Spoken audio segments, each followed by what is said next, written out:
로마서 세 번째 묵상의 시간입니다. 오늘 묵상할 본문은 봉독하신 것처럼 두 구절입니다. 그런데 이 두 구절이 로마서 전체를 대표하는 또 요약하는 주제 구절이기도 합니다. 그 주제는 무엇입니까? 복음입니다. 유앙겔리온이라고 하는 이 단어는 유앙겔리온이라고 하는 이 명사형으로는 우리 로마서 전체에 9번 사용되었지만 여러 가지 동사형을 비롯해서는 더 많이 쓰여졌는데요. 우리 1장에서만 5번이 사용되고 있습니다.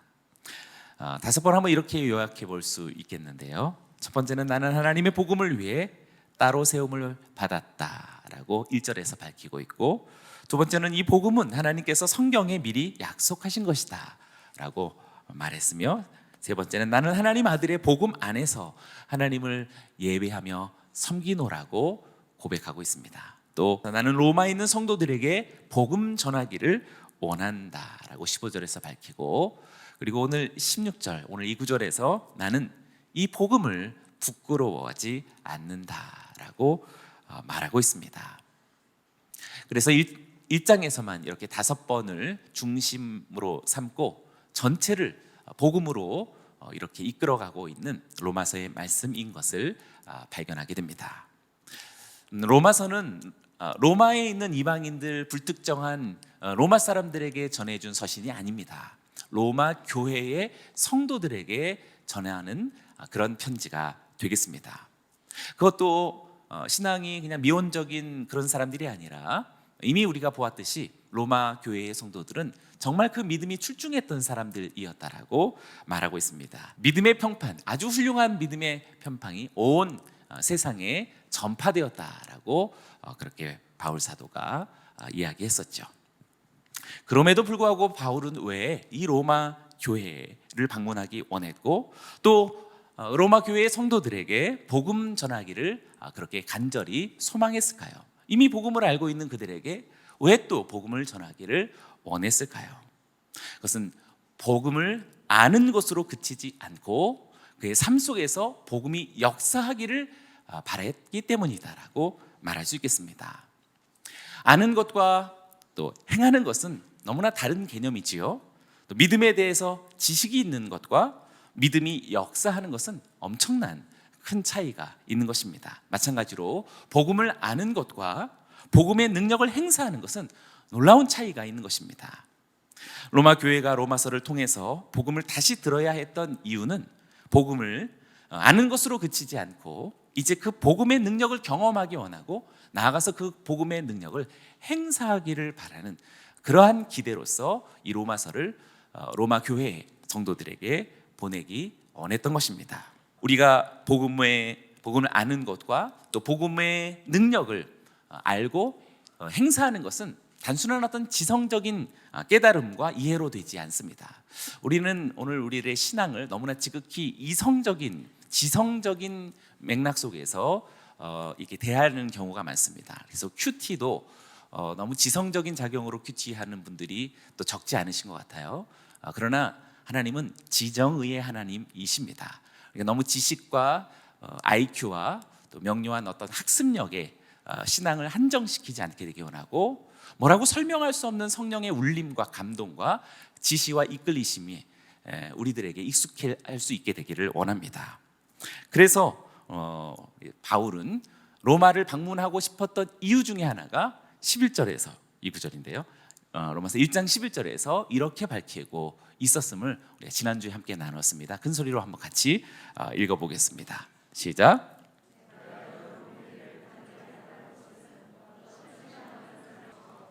여러분을 강하게 하려는 것입니다. 깨달음과 이해, 내가 어떤 논리적인 어떤 판단이 되어져야만 가능하다라는 것도 복음을 이해하는 것 중에 한 부분이긴 하겠지만 전부는 아닙니다. 우리는 그것을 너무 지나치게 신뢰하고 있다라는 사실입니다.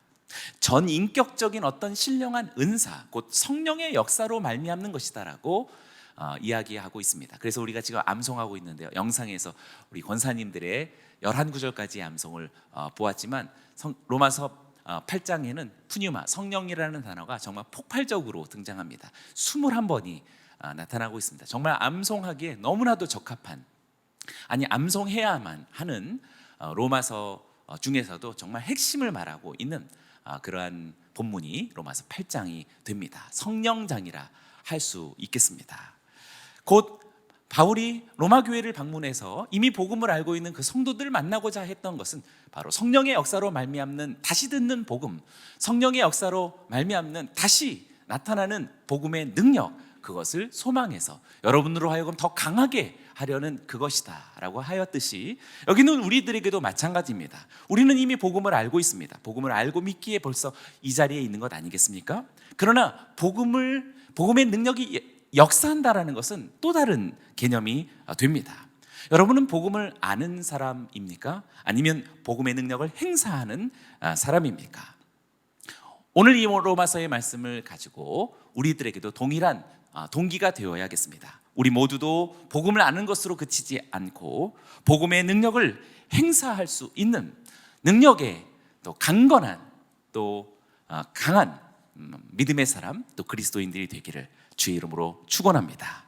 우리 안에 어떤 신령한 은사가 불일 듯 일어나야 합니다. 오늘 예배를 통해서 예배를 드리는 중에 성령의 감동이 복음의 능력으로 역사할 수 있는 오늘 이 아침이 되길 원하고, 또 오늘 말씀을 듣는 중에 성령의 감동이 일어나서 이미 알고 있던 복음이 능력으로 역사할 수 있기를 주의 이름으로 축원합니다. 아멘.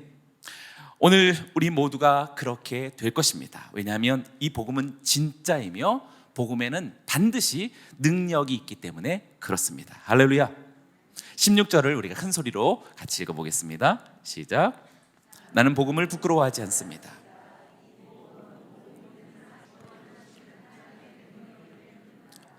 먼저는 유대 사람에게요, 다음으로는 그리스 사람입니다. 바울은 먼저 복음을 부끄러워하지 않는다라고 그렇게 선명하게 밝히고 있습니다. 왜냐하면 복음은 모든 믿는 사람들에게 구원을 주시는 하나님의 능력이기 때문이라고 그렇게 말합니다. 복음은 정말 인간의 어떤 능력으로는 도저히 할 수 없는 일을, 불가능한 일을 행하시는 하나님의 능력입니다. 복음은 예수 그리스도이십니다. 예수 그리스도의 이름 자체에 이미 능력이 있음을 믿습니다. 복음은 또한 예수 그리스도의 십자가와 부활입니다. 예수 그리스도의 십자가 그 자체에 모든 죄를 사하는 능력이 있으며 예수님의 그 부활 자체에 사망과 죽음을 이기는 권능이 있습니다. 믿으십니까? 아멘. 바울은 이것을 너무나 확실하게 믿었고 알았습니다. 결코 그래서 이 복음을 부끄러워하지 않았던 근거가 되는 것입니다.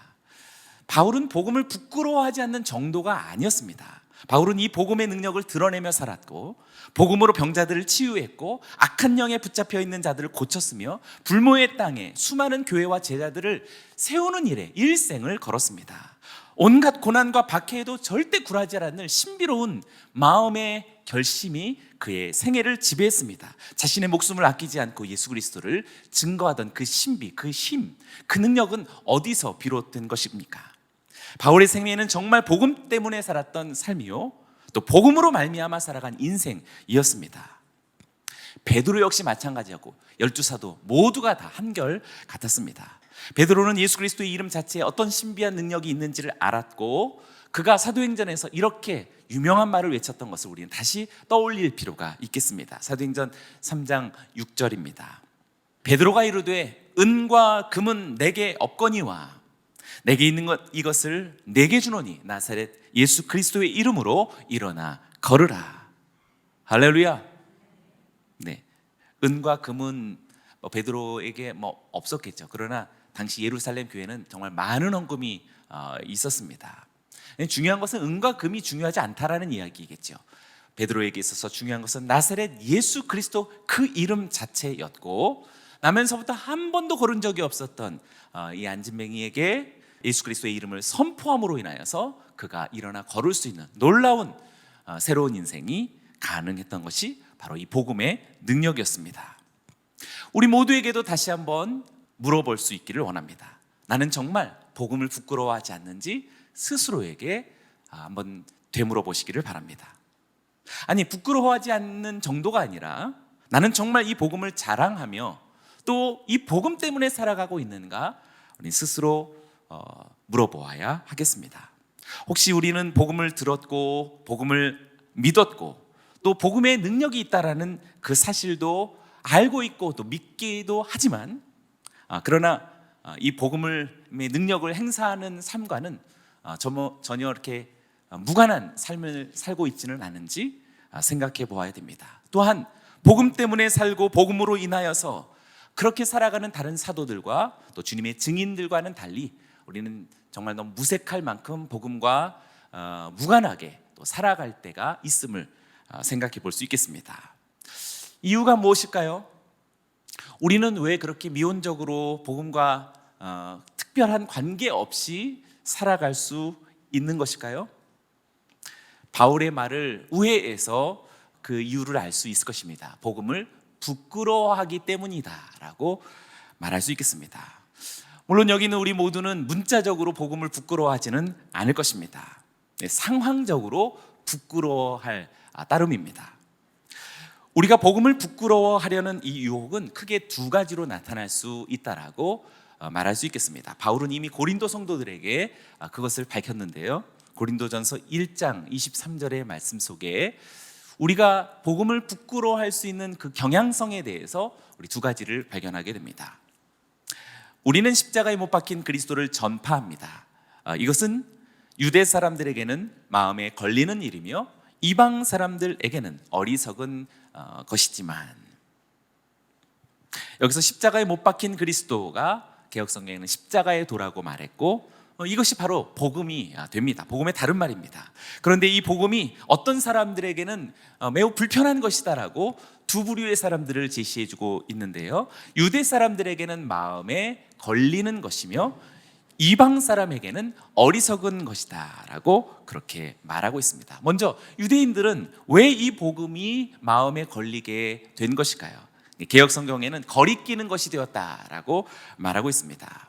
왜 유대인들에게는 복음이 거리끼는 것이 되었을까요? 그것은 복음이 자신의 주장과 또 자신이 살아가는 삶에 옳다 생각하는 한자어로 의죠. 자신의 의, 자신의 주장을 손상시키기 때문에 거리낌이 오는 것입니다. 유대인들의 대표적인 자기 주장과 자기 의는 선민의식이라고 말할 수 있고, 우리가 누군데라는 하나님의 백성이다라고 하는 이 거룩한 선민의식이 복음에는 한 방에 날려버리는 그런 복음의 어떤 의미가 있습니다. 복음은 유대인들의 그 율법주의도 매우 고상하고 아주 우월한 신앙의 능력을 그렇게 주장하고 자랑하는 그 율법주의도 복음은 단번에 해체시켜 버리고 있습니다. 복음은 유대인들 자신들이 그동안 자랑하고 누려왔던 자신들만의 우월하고 뛰어나다고 여기는 그러한 자기 의를 무참하게 깨뜨려 버립니다. 복음을 듣고 있노라면 그렇게 무참하게 무너집니다. 그래서 스데반의 설교를 보고 그들이 이를 갈면서 일심으로 돌을 집어들고 스데반을 돌로 쳐 죽였던 것입니다. 이렇게 유대인들에게 있어서 복음은 거리끼는 것이고 불편한 것이 되었습니다. 이방인들에게는 왜 이 복음이 어리석인 것이라고 생각되어졌을까요? 너무나 당연하겠죠. 그들에게 있어서의 이 복음은 무지하고 고리타분한 사고방식에 지나지 않습니다. 자신들이 생각하고 있는 또 판단하고 있는 삶의 의미와 기준과 가치가 복음이 제시하는 것과는 너무나도 상이하기 때문에 저 복음은 그냥 어리석은 것으로 밖에 치부되지 않는 것입니다.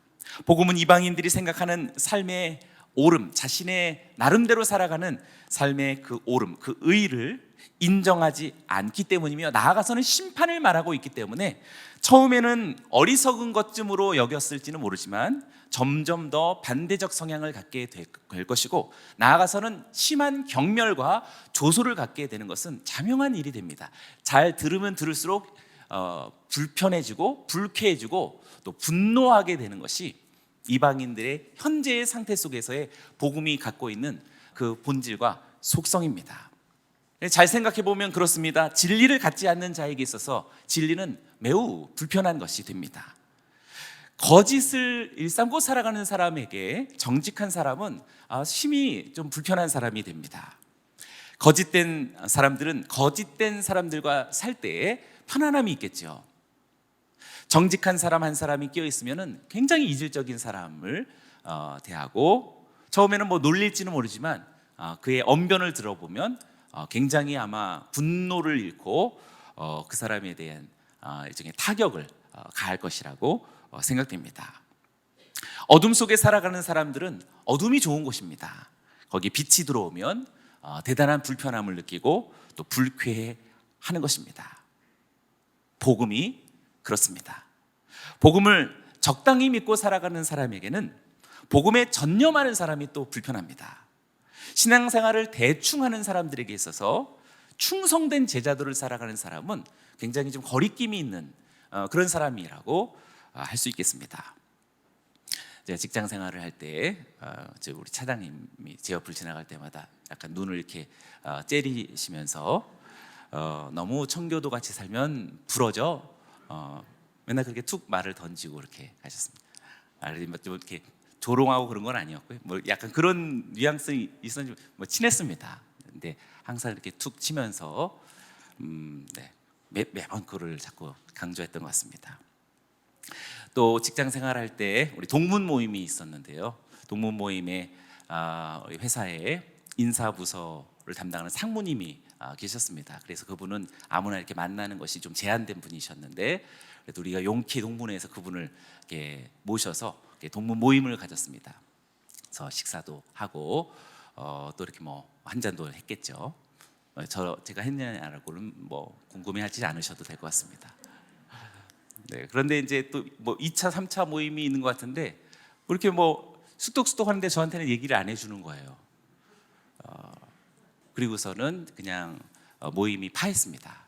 근데 아마 이렇게 얘기를 나눈 사람들은 어디론가 간 것 같아요. 심한 소외감을 느꼈습니다. 어디로 갔는지는 뭐 나중에는 알게 됐지만 너무 안 가기를 너무 잘한 것이다라고 생각합니다. 혹시 거기 갔으면 상무님에게 그것도 동문이며 상무님이니까 좋은 인식을 갖게 돼서 좋은 기회를 얻었을 수 있었을지도 모르겠죠.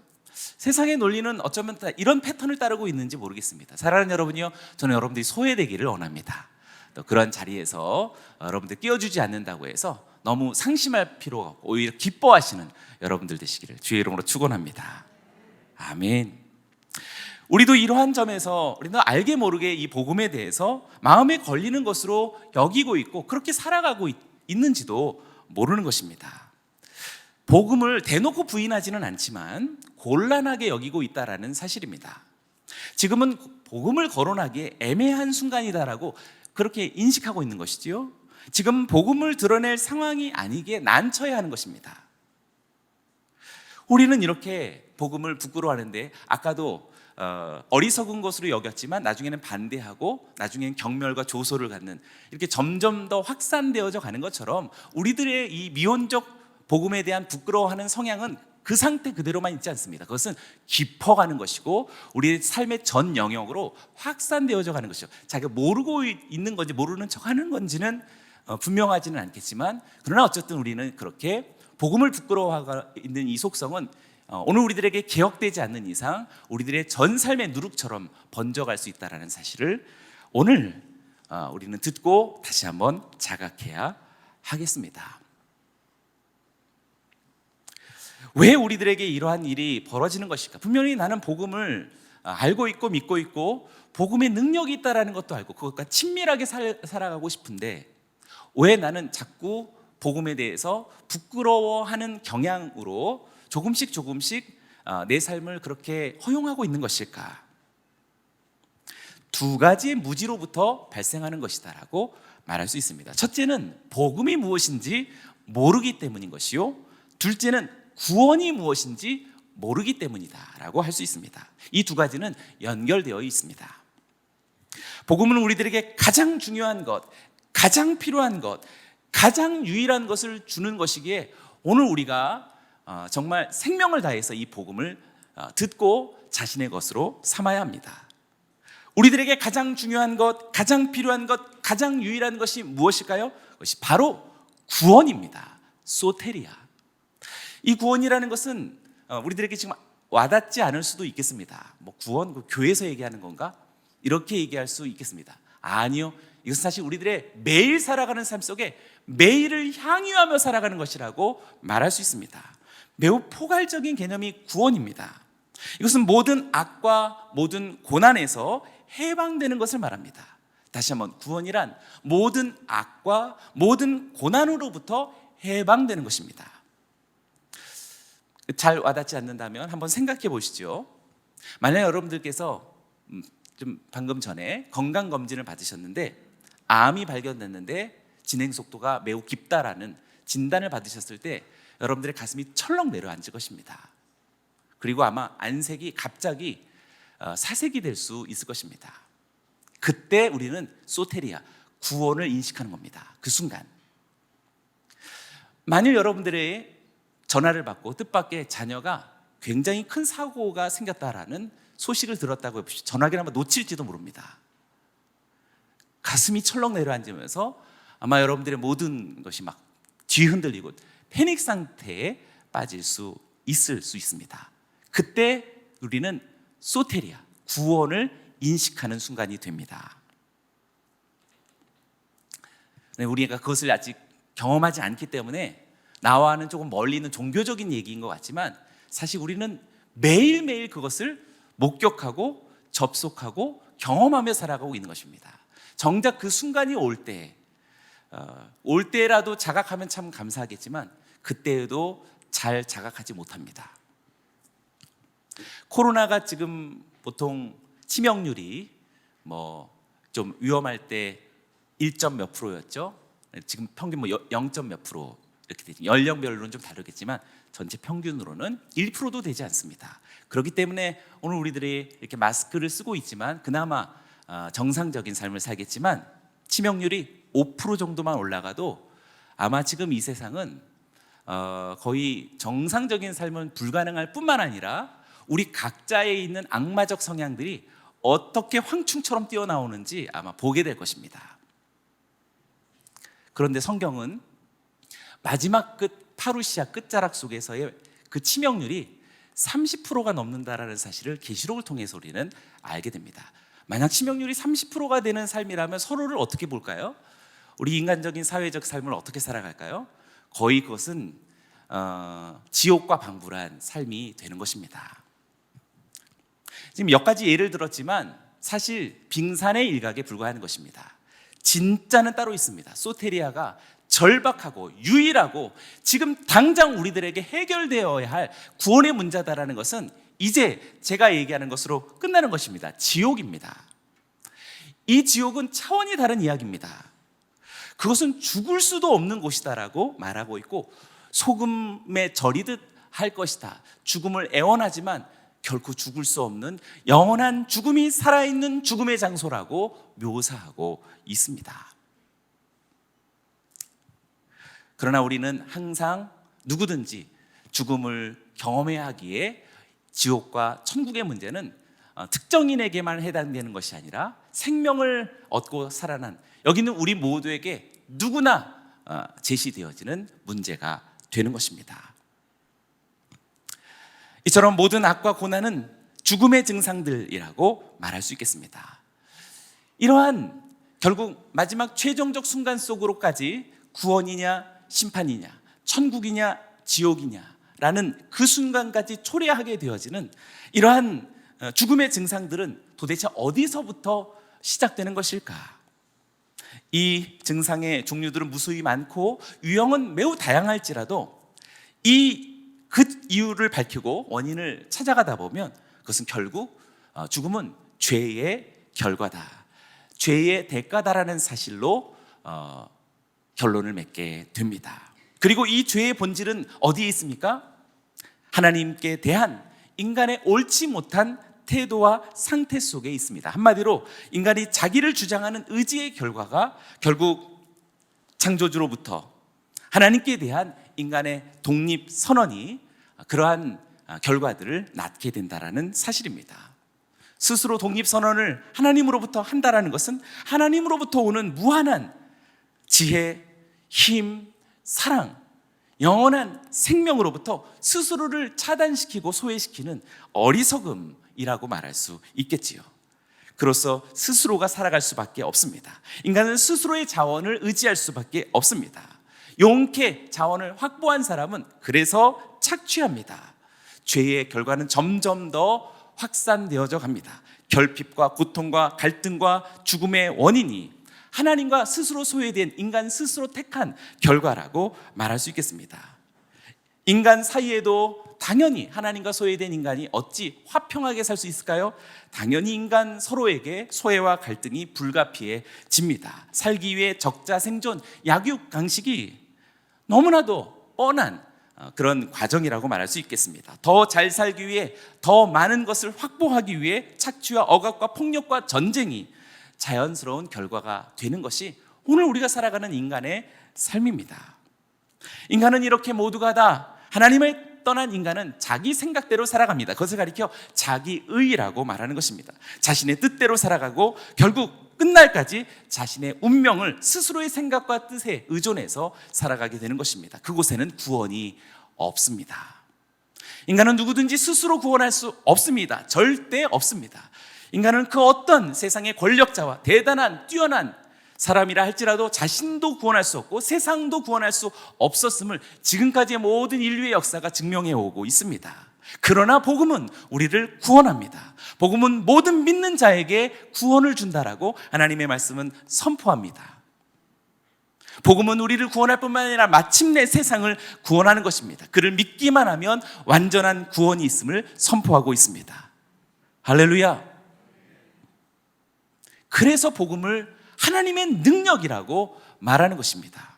제가 오늘 이 말씀을 전하면서도 가슴속에서 뭔가 기쁨과 감사와 울컥하는 무엇이 이렇게 막 사무칩니다. 사랑하는 여러분이요, 복음을 믿는 여러분들에게 참으로 잘하셨다라고 격려하고 축복하고 싶습니다.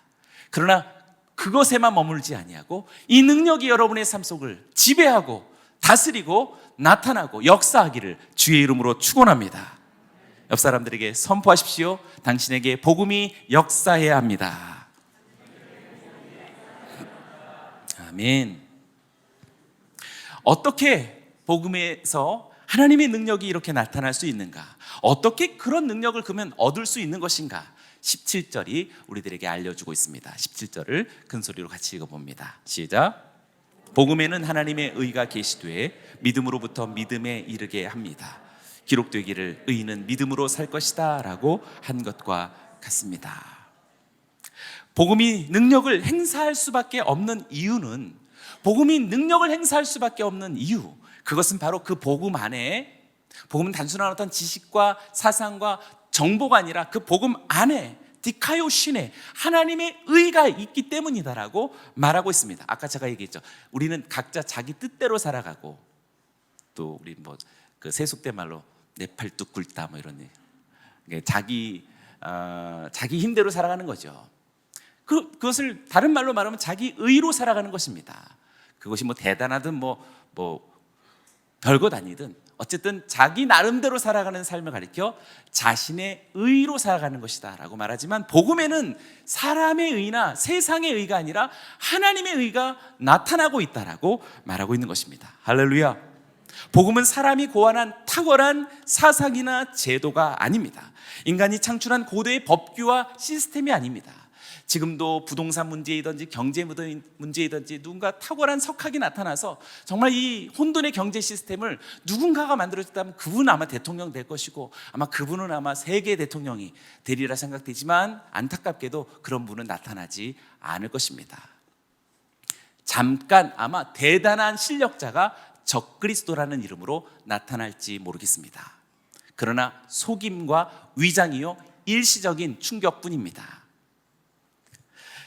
복음에는 하나님의 의가 있다라고 말합니다. 하나님의 의가 무엇인가? 저는 세 가지로 말하고 있습니다. 그것은 하나님 자신의 신적인 속성, 하나님 성품 자체입니다.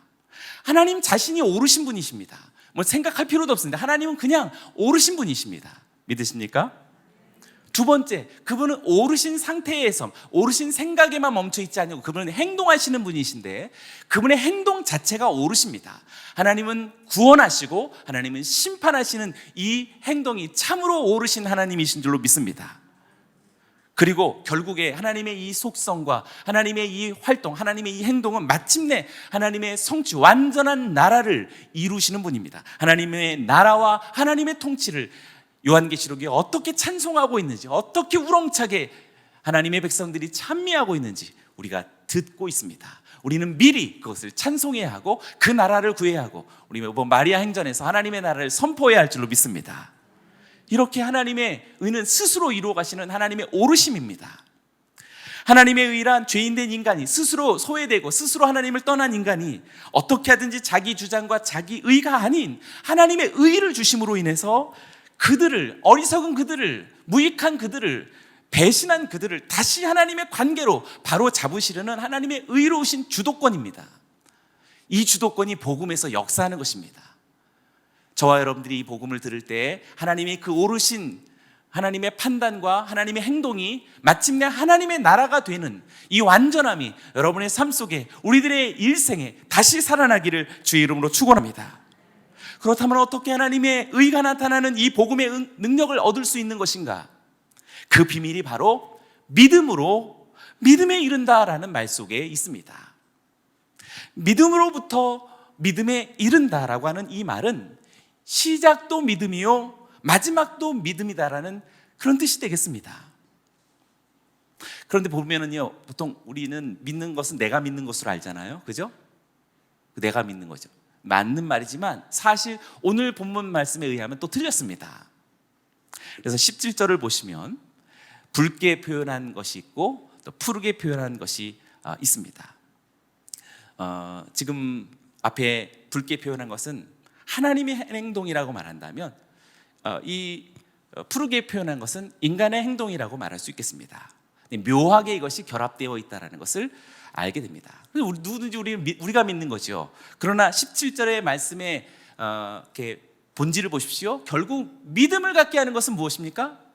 복음이 믿음을 갖게 한다라고 말하고 있는 것입니다. 내가 믿는 건데 오해입니다. 처음에는 잘 모르니까 잘하셨습니다라고 말할 수 있겠지만 사실 점점 생각해보면 복음 자신이 오늘 우리들에게 믿음을 갖게 시작하게 했고 결국 그 믿음을 자라가게 했다는 사실을 알게 됩니다. 무엇입니까? 결국 마침내 오직 믿음으로만 구원을 얻을 수 있다는 말을 강조하고 또 강조한 것입니다. 사랑하는 여러분, 믿음이 있기에 오늘 이 자리에 있는 여러분들을 축복합니다. 그러나 그 믿음이 점점 더 자라가게 되기를 원합니다. 이 믿음은 자라가는 것입니다. 믿음이 믿음을 낳고 또 믿음을 낳고 그 위에 믿음이 자라가는 것입니다. 그래서 작은 믿음이 있으며 큰 믿음이 있는 것이요, 불완전한 믿음이 있다가 어느덧 성숙하고 완전한 믿음으로 나아가는 것입니다. 지식으로 머무는 믿음이 있었다면 이제 어느덧 능력이 역사하는 믿음의 사람이 되어가는 것입니다. 다람쥐 쳇바퀴 돌듯 그렇게 신앙생활하지 아니하고 오늘 이 예배를 통해서 저와 여러분들의 믿음이 또 자라가는 놀라운 역사가 있기를 축원합니다. 이 믿음은 이렇게 오랜 동안 이렇게 학습하고 공부를 열심히 해서 또 수련을 열심히 쌓아서 되는 것은 아닙니다. 믿음의 정수는 단순한 믿음입니다. 어린아이와 같은 믿음이 주님을 기쁘시게 하는 믿음입니다. 보시죠. 누가복음 8장 50절 말씀에 예수께서 들으시고 이르시되 두려워하지 말고 믿기만 하라. 그리하면 딸이 구원을 얻으리라 라는 주님의 말씀을 우리는 들을 수 있습니다. 오랜 동안 신학교 가서 공부하라라고 이야기하지 않았고 믿기만 하라라고 그렇게 이야기하고 있습니다. 진정한 큰 믿음은 순수하게 주님을 바라고 주님을 꽉 붙잡는 그 믿음인 줄로 믿습니다. 그 믿음 속에서 소테리아, 하나님의 구원이 역사하고 능력이 나타나기 시작하는 것입니다. 로마 교회는 복음을 알고 있었고 믿고 있었지만 다시 복음을 들어야 했습니다. 왜? 복음이 역사해야 했기 때문에, 더 강한 믿음의 사람이 되어야 하기 때문입니다. 여기 있는 사랑하는 남영주 성도들이여, 우리들의 믿음도 더 강하게 역사하여서 마지막 시절 조금씩 치명률을 높여가고 있는 신호가 곳곳에서 보이고 있고, 어떻게 마귀적 세상이 될 수 있는가를 우리가 벌써 짐작하고 있는 이 순간 속에 끊임없이 하나님의 복음으로, 하나님의 구원으로 인도하고 또 이끌어가는 생명의 선포자들이 되는 저와 여러분들 되기를 주님의 이름으로 축원합니다.